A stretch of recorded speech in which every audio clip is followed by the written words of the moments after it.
ఏ పండగైనా నార్మల్గా వినాయక చవితి కానీ దసరా దీపావళి ఏ పండగైనా భగవంతుడికి సంబంధించింది. సంక్రాంతి ఒక్కటి మాత్రమే ప్రకృతి పండగ అండి. అదొక్కటే మిగతా పండుగల కంటే విచిత్రమైన అంటే వేరే రకమైన పండుగ. మనం ప్రకృతితో ఎంత మమేకమే ఉంటామో అది తెలియజేసే పండుగ ఇది.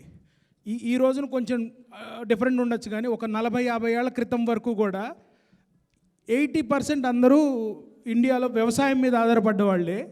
సో వాళ్ళకి ఇది పెద్ద పండగ అంటారు. ఎందుకంటే ఈ సమయంలోనే మనకి పంటలు చేతికొచ్చేవి. పంట అంటే ధనం. సో ధనం చేతికొచ్చే సమయం కాబట్టి అందరూ చాలా ఆనందంగా ఉండేవాళ్ళు. సో ఎలాగైతే ఇప్పుడు మనం ఉంది క్రిస్టియన్ కంట్రీ, సో ఇక్కడ మనకి నార్మల్గా క్రిస్మస్ టైంలో గివింగ్ అంటారు చూసారా, it's a time of giving. So అలాగే సంక్రాంతి అప్పుడు అందరి దగ్గర ధనం ఉండేది. సో సంతోషాన్ని పంచుకునేవాళ్ళు.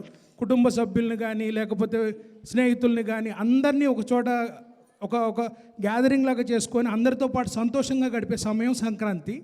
సో ఇక్కడ కూడా మనం అందరం ఇట్లా గ్యాదర్ అవటం నాకు చాలా ఆనందంగా ఉంది. ఇంత దేశం దాటి వచ్చిన తర్వాత కూడా ఇంత ఆనందంగా ఇక్కడ చేసుకోవటం. రెండో ముఖ్యమైన విషయం ఏంటంటే హిందూ పండగలన్నీ కూడా చాంద్రమానంతో ఉంటాయండి. ఏదైనా ఇప్పుడు శ్రీకృష్ణాష్టమి లేకపోతే విజయదశమి ఇలాంటివన్నీ చాంద్రమానం ప్రకారం ఉంటాయి. కానీ ఇది ఒక్కటి సూర్యుడిని మనం గమనించుకుంటూ చేసుకునే పండగ.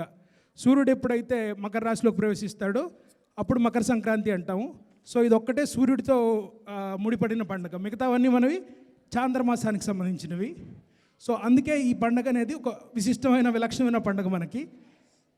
అండ్ ఇందాక చెప్పినట్టు అందరి దగ్గర ధనం ఉంటుంది కాబట్టి చాలా ఆనందంగా చేస్తారు. సో ఈ సంక్రాంతిలో 3 ముఖ్యమైన రోజులండి. ఒకటి భోగి.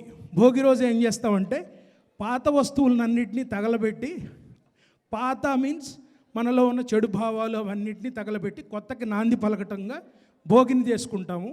సంక్రాంతి అనేది మన వాళ్ళందరితో కలిసి ఆనందంగా చేసుకునే దినం.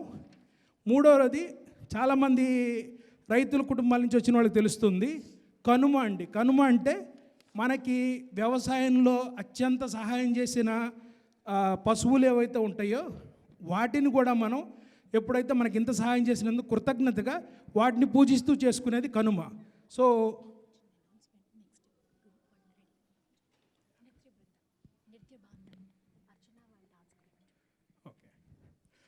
ఈ 3 పండుగల సమూహారమే మనకి సంక్రాంతి అండి.